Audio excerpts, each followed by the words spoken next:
টানা পঞ্চম দিনে গড়িয়েছে ইরানের ওপর যুক্তরাষ্ট্র ও ইসরায়েলের সামরিক আগ্রাসন।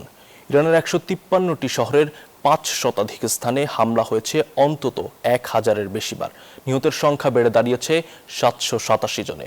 অন্যদিকে ইসরায়েল সহ মধ্যপ্রাচ্যে ছড়িয়ে থাকা মার্কিন মিত্রদের ঘুম কেড়ে নিয়েছে তেহরান, অব্যাহত রেখেছে পাল্টা হামলা।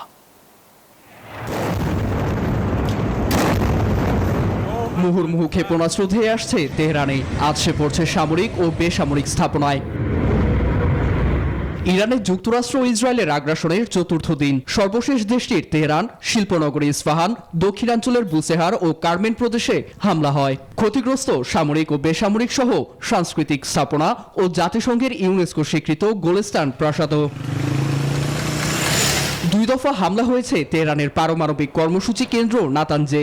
স্যাটেলাইট চিত্রে নজরে আসে ক্ষয়ক্ষতি। এছাড়া ইসলামিক রেভলিউশনারি গার্ড কর্পস, আইআরজিসির কমান্ড ও কন্ট্রোল সেন্টারে আঘাতের দাবিও করেছে ওয়াশিংটন। কাতার ভিত্তিক গণমাধ্যম আল জাজিরার তথ্য বলছে, ৪ দিনে ইরানের ১৫৩টি শহরের ৫ শতাধিক স্থানে অন্তত ১,০৩৯ বার হামলা চালিয়েছে ওয়াশিংটন ও তেল আবিব। এতে প্রতিনিয়ত বাড়ছে হতাহতের সংখ্যা। হাত গুটিয়ে বসে নেই তেহরানও। আতঙ্কের সাইরেন বাজছে ইসরায়েলে। তেল আবিব, হাইফা সহ জেরুজালেমে আছড়ে পড়ছে ইরানি বিপ্লবীদের ব্যালিস্টিক ক্ষেপণাস্ত্র। চড়া মূল্য দিচ্ছে যুক্তরাষ্ট্র। উপসাগরীয় অঞ্চলে মার্কিন ঘাঁটি লক্ষ্য করে বিরামহীন ড্রোন ও ক্ষেপণাস্ত্র নিক্ষেপ করে চলেছে খামিনির যোদ্ধারা। যুক্তরাষ্ট্রের থার্ড প্রতিরক্ষা ব্যবস্থা রক্ষা করতে ব্যর্থ হয়েছে বাহরাইনের শেখ ইসা এলাকার মার্কিন বিমান ঘাঁটি। এমনকি যুদ্ধের আতঙ্কে 3টি মার্কিন যুদ্ধ বিমানে ভুলবশত হামলাও চালায় কুয়েত। ইরানের রোশানলে পড়ছে সৌদি আরবের রিয়াদে মার্কিন দূতাবাস ও কাতারের জ্বালানি স্থাপনা। এসব হামলায় মার্কিন সেনাসহ বহু মানুষ হতাহতের তথ্য সামনে এসেছে।